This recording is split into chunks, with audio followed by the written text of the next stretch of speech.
నమస్తే dear friends. మనకి సమ్మర్లో మ్యాంగోస్ బాగా దొరుకుతూ ఉంటాయి కదండి.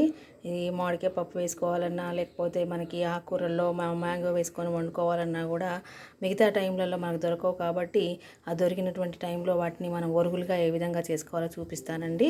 సో ఇలా వీటిని కట్ చేసుకొని పెద్ద ముక్కలుగా చేసుకొని వాటిని మళ్ళీ మరిన్ని చిన్న చిన్న ముక్కలుగా చేసుకొని వీటిని మనం ఎండలో ఆరబెట్టుకున్నట్లయితే అవి ఎండిపోయిన తర్వాత మంచిగా మనం ఫ్రిడ్జ్లో కానీ బయటైనా స్టోర్ చేసుకోవచ్చండి.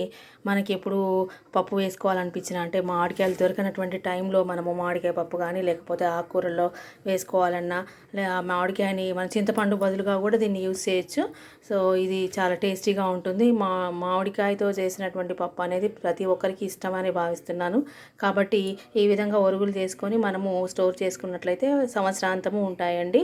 ఎప్పుడు కావాలంటే అప్పుడు తీసి వండుకోవచ్చు. Thank you friends.